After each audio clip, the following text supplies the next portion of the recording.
Hello, welcome back to this very special edition of Bald and Board Games. I'm Bald, I'm bored. and we have an interesting game yeah, for you. I'm gonna preface this by saying both Bald and I were already white and bald going into this game. Yes, Uh, we do not condone historical events. But we do love war games, and that's why we're here. So And we history's fun. have Other Side of the Hill. So this is a war game, as you can tell. We'll give you the flavor text on the side of the box here. Go for it. So Other Side of the Hill is a historical simulation of World War II for 2 to 4 players who will be able to play in a competitive, cooperative, or semi-cooperative mode. The game also includes a solitary mode with its own rule set and victory conditions.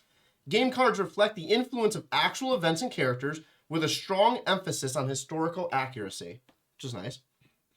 The map reflects the strategic significance of European regions and their terrain.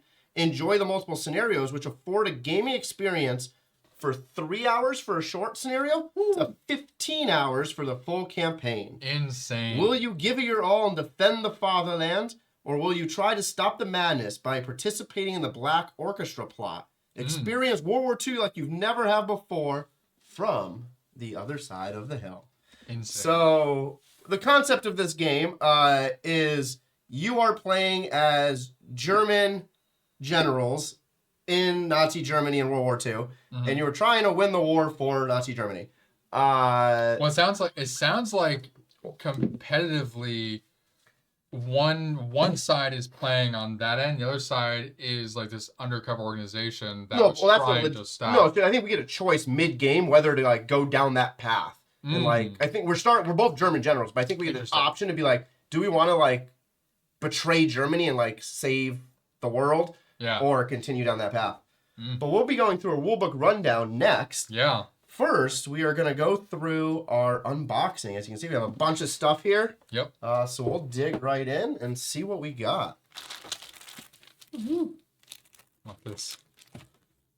The Twilight Generals expansion pack. Interesting. See a little expansion pack here. Yeah, so first off, and this is cool, we have a collectible card. So, Beat up. yeah, a little beat up. That might have been me when I opened this. And this is number 18 of 100. So first printing, there was only 100 printings of this game. Wow. So we have number 18 of 100. That's insane. So that's pretty good. We have Nick's favorite thing. Here you go. Oh, baggies. Screw you. Let's start with these I'll little find you an baggies. organizer. Oh, I don't even know what we have to put I in those know. yet. No, I know. These dice are fun. Oh, no. Wow. The German Nazi symbol. That's a 6. Yeah, so it looks like we have a ton of different dice. We have like, it looks like a tank die here. Some planes and looks like it has stars and cards on it. Yeah. We have, 2 plane dice. Oh, that also has a plane on it? Yeah, so it looks like 2 dice of planes, some dice of tanks. So it looks like based on what type of attacks you're doing, you roll different values of dice. Very cool. We'll leave these in the bag. We have little block markers. We have other markers. So it looks like we have Germany here, but we also have hammer and sickle, so communist Russia. Yep. And we have the Allied powers. It looks like. On the dice. Where is it? It's these. Yeah, so it looks like based on who you're playing as, so it'll be what dice you used. Okay. Yeah. Cool. And then we have little tile tokens that match those symbols as well. You got your nice, fun little. You want me to open this or leave it in No, there for you? Okay. Steve's a big collector, so with things like this, I always Well, want certain to things I am, yeah. make sure. Nice. So NAC War Games, I got a pin on there, and then it's like a wartime badge. It has 2024 on there specifically as well. So And NAC That's War pretty Games cool. is the company that Yeah, developed made it. this. Yeah. yeah, that's cool though. That'd be a nice thing to actually have, just like in a frame on your wall. At least it's not a swastika. People- That'd be crazy. No, yeah, I wouldn't frame that. Yeah. No. Very cool. Put that there. Actually, that'll go really nice with your card. Get that like a nice frame just Yeah, together. yeah. Awesome. Yeah, Got a dice tray here. Another one. It's like We have so many dice trays. another one. And you can't see it on screen right now, which we'll show you at the end. We have a new player mat specifically for this game. The largest yet. As you can see, the gray one here, which will show you that version, This takes up most of pretty much the whole table. Yeah, it's 5 feet by 3 feet. Yeah, the one you see that'll come out is probably 7 by 4. It's insanely huge. I remember when you found the game and you're like, I didn't realize. I'm like, oh, it's gonna be a small like square one to put the board on. Yeah. Or this is hefty. Well, when we looked at it, we knew it was relatively large. Like, yeah, relatively large. You're like, all right, we're going. I'm just gonna get it because it was like $50 extra. I'm like, you didn't get it originally, yeah. And then you're like, I rebacked it. Yeah. You're like, all right, I have to. Yeah. I kept looking at it. And I'm like, they were only printing a certain number of those, less than the number of games. And I'm like, okay, I have to get this player mat. Like, it looks cool. Makes sense why they're doing less number of. I mean, they only did 100 of these games. So, cool. And this company does have other war games. They are known for historical accuracy, which is one of the big things for me. I love war games based on historical events. Successor is one of them. But if I'm playing a war game, I want to play it based on what happened in the world in that time period. So I did look this up when I backed this game, that it is accurate to history. So, these are all the ones right there. There you go. So we have War of the Triple Alliance. We have the Charge of Three Kings. Von Manstein's Triumph. The King of the North. Hilarious. Jon Snow over here. The Planet King. Okay. And Republic's Struggle. A little and some information about them. The two guys who signed the card. Okay. Oh, they have a difficulty rating. That's kind of fun. I wonder where this falls on a difficulty scale. I wonder if it says in one of the rule books. So none of them are 4s or 5s here that are listed. We do have 2 strategy games, operational, thematic, 2 thematic and a tactic one. So the thematic probably more so walks you through. And it does give you the time. So these are all 1 to 2 player games. So this is the first up to 4 play. Yeah. And all of these take 2 to 3 hours. Cool. Which is a viable time period for a war game. It's actually short, really. For 2 players, I think it's a little short. Well, I think Successors for 2 of us takes about 3 hours. Yeah, after we've played it a few times. Yeah. All right, so now we'll take out all of these paperwork right now. This is all the reference. These are player aids. Yeah. So like Successors, we have a hefty player aid, which is great because of the amount of things that will go into this game. Yeah. We have the rule books over here. We'll show those in our rule book rundown. Okay. We also have a setup table. So this comes into play. I saw this briefly. Based on how you go through the game. So it says there's different scenarios. So you can start at the beginning of the war, or you can start further in, depending on what you're doing. This just helps you set up all of the pieces. Insane. And now we have punch outs. This is probably the most intense war game that we will have played to date. Oh yeah. These are all punch outs here. Yeah, there it is. So it looks like you have your generals on here, or at least your units of some sort. Yep.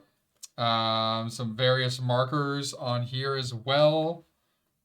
It looks like these will probably correspond to some of these over here. Oh, most likely. Yeah, the circular. We don't have deluxe components unless there's more under here, which there's not, of everything. But interesting. These are put together to hold cards. It looks like of some sort. On top of the game board or something. Oh, I mean, it actually looks like it might just be a stand. Oh, that's cool. Some sort of pillar for some reason. Yeah. And these must be the 4 player boards. These are player boards, yep. One, yep. Two, there we go. 1, 2, 3, and 4. Yeah. Oh, interesting. Wonder what the... You have a solitaire mode. So I'm assuming... it still says player 1, 2, 3, and 4. So I'm wondering... Well, solitaire... Solitaire is 1 player. Oh, maybe co-op versus competitive. Oh, maybe. That's probably what it is. That would make more sense. Yeah, possibly. What's the difference between... General marker. The agenda and the directions are the difference. Yeah, so I'm assuming one of these is very specific to... Or directives. Directives, yeah. So directives is probably cooperative. Agenda is probably your personal agenda. Oh, it says it here. We're stupid. Cooperative mode. Called it. I honestly did not see that. I was just thinking it through. Cool. Yeah, so we'll punch these out shortly. Yeah. But let's dig into this. Is this just the game board left? Oh, it's just the game board left. Nice. Easy peasy. I'll put those back in there. Sure. Put this guy on the bottom. So, I'm going to glance at this real quick because I believe this is the same as that. I don't know. We'll find out. Oh, they just reinforce. They put like an insert in here just to have like a color. Which is nice. Fun. Yeah. All right. So game board. We'll zoom out. Go down on the board. It didn't open that way. No, there we go. And we'll go through some of these cards that we have over here as well. Ooh, that is a lot. Yeah, so this is a hefty game board. As you can see here, it shows you, we'll just glance at a few things. So turn track here at the top. So you have 1939 through 45, winter, spring, summer, fall. So it looks like certain things are available at certain times a year based on that. You have the administrative phase and the operations phase values here. So you'll probably move your marker down as you're doing different things. We have a whole resources track, that's a large set of resources here. Production table, a bunch of tracks that you have to pay attention to. Wow. It looks at the very bottom, we have your general track. So as you're advancing your general, and then we have all of the countries. So each one is a different country. Germany. Oh, each of these too. So Belgium, Holland, Southern France, Northern Italy. Africa. So all the regions in which you're fighting, and it looks like potentially these are the defense abilities of those people, maybe. We'll find out. Crazy. Oh, it says over here. Oh, down the bottom here. Let's go. Nope. There we go. Oop. So the green ones, so those are plain sectors, brown's a rough sector, blue's a river sector. Then you have fortress sectors, Festung, is that how you pronounce that? Sector. A base, a landing threat area, another landing threat sector. So you can see those at the top there. That shows those little ships. Resource +1, stacking limits, partisan activity, army group head, alignment box, landline, amphibious line, prohibited access, prohibited USSR. Jesus. So yeah, a lot of stuff going into this. And then we have decks of cards. We're not going to really look through them yet. But we have political directions, which are... So we have political, which is purple. We have production directives. We have combat cards. We have combat events as well. So it looks like maybe an event flips every time, which is standard, kind of like a game like Successor. Here, let's move this over just because it's full and it's super busy too. Yeah, I was gonna say there's a lot of things going on. Get out of the way here. There we go. Oh, nice little photo of the family. Yep. So here we go. So combat events and combat cards. Nice. We have production directives. Let's put these 3 on top because they're in a different pile. And political directives. Oh, so that when they do the decks, they tend to just have them on large sheets, so they're probably organized into sets of card numbers. These, because of the goals, they gave you more. Never mind, the back is. Yeah, I think they gave you more as like they got certain goal limits. Oh, no, this is for solitaire, I believe. Because the gears are typically your automa. Oh, there we go. Okay, so we'll keep these off to the side right there. Hidden agendas, so that makes sense. Nice. Head of production, head of personnel, head of operations, and the OKW. So it looks like some specialty cards there. We have strategic events. We have military directives. So we have 3 sets of directives right there. Crazy. We have the generals. A lot of generals. So these are all different generals, and we'll just show. So generals are the brown cards. We'll just show. Pretty sure those are. That was a horrible choice of draw. There we go. So these are legit generals. Again, they're historically accurate. Oh, he is sketchy, bro. I wonder, do we have Himmler in here?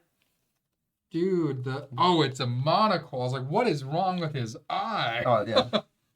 Frankenstein's monster over here. Dietrich. We have Dietrich. Do we have Heinrich von Leitenhoff? Walter Model. Wow. Wait, Hansen. Cancel any special effect in the combat card. Yeah, it looks like each of the generals have their own abilities. And look, there's probably certain generals are only available at certain time periods, so they also have the date on them, 1941. So a lot of these are probably not available right away. Yeah, because we have 1939 to start, so you'll probably progress. Maybe so if you start and play the whole thing, maybe you have access to 39. You can just play them all the way through. If you start in the scenario that starts in 41, maybe you only have generals that started there. This also says scenario 1, 2, and 3. So I assume there it goes. This is scenario 0, 1, but it's purple. Mm-hmm. Interesting. All right. So yeah, so we have a whole stack of generals there. And then we have those Black Orchestra cards. I'm not looking at these. I don't want to know what these do. But these are, if you go against Germany and try to fight for the Allies, there'll be a deck there for those. Can we look at a combat card to see what those look like? That's the only one I don't want to know. Okay. And hidden agenda. Yeah. Okay, so combat cards looks like they're all tables of some sort. Interesting. Are they all the same? No. So the bottom here. Wow, I have no idea where to even start to comprehend what any of this means, which is kind of fun. Because I mean, there's a lot to learn. I love learning games is fun, but a lot of times the games are very similar, so it's always exciting when you have something that's very different. Yes, and our rulebook rundown for this, the rulebook is 34 pages, plus there's 2 rulebooks, one for co-op, one for competitive. What I will say is I glanced through them just so we can make this easier for everybody watching the stream. Cool. And there is like highlights of like what's overlapping. What's the expansion stuff? Yeah. So we will cover the rulebooks for one of the 2 game modes and then kind of tell you what's the difference in the other game mode. But yeah, so we have an expansion here as well. This is called the Twilight Generals. So in the expansion of the game, adds new generals for 1944. It also adds field marshal cards that are earned by achieving certain milestones, and Winds of War cards that drastically change gameplay. So we'll show that here. They give you a bunch more cutouts of some new generals, Mueller being one of them, which is a big Nazi general. And then we have all of the equivalent general cards. So we'll keep these off to the side for now. We also have these Winds of War card. And we'll just grab one here. So it says this prerequisite. The current year is 1945. Effect. Rukmak replacements -1. The controlling player may replace one blank result on the white die for the black cross result in an Axis combat roll. So it looks like, yeah, positive. There's probably negative effects in here as well. Cool. But there's another deck of those, and then it gives you little cards that explain them. They're probably all good. I mean, because it has the clover, like it's a lucky thing. This just says it's so Winds of War is an optional module that can be played with any scenario. The Winds of War cards are dealt during scenario setup after the players have chosen the card for the section of high command. Each player gets 2 of those, must choose one that he places face down next to their board. Each player then discards the other card he received. Players cannot check the cards removed for the remainder of the game. Cool. So yeah, we'll have to check that out. And the Twilight Generals here include the year in which they're added. So you just have extra generals to play with during certain years. Then we have this little Field Marshal deck as well, which has some prerequisites on it too.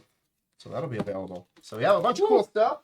This has that little column thing. Yeah. So for the game box, the only thing that sucks. There's no place to put the cards or anything. That's why they have all of the belt. Might as well do that now because it's just putting that way the cards don't get all tweaked. So they gave you definitely enough bags that way each deck can go in. Yeah. So these. So the game board will go on top here. So we'll zoom out so you guys can see. There we go. So the game board will just go on top here. We have these little ones. We'll put these 2 together because they're low. That's fine. So all of these will just kind of go. You'll probably never touch. One spot. The dice, I really don't care about being in a bag. No? I'm just going to put them in here for now. We'll put them later. Because we're going to take them back out for the rulebook rundown. Yeah, I know. So you might as well stack all these off the side. You're right. So all of these will just go stacked in the box. We're not going to do that because we're going to do a rulebook rundown for you guys here in a moment. That bad boy. But we do have one last thing for this here, which is the game mat. So I'm going to slide this over here. I'm going to just do this. We'll separate them in a moment. And again, they do give us 3 rule books. So you have the playbook, which gives you all of the scenario information and how to set that up. And then it gives you the solitaire cooperative and the competitive rulebook. So there are hefty, and then again, you have these super hefty player aids as well that each player will have available to them.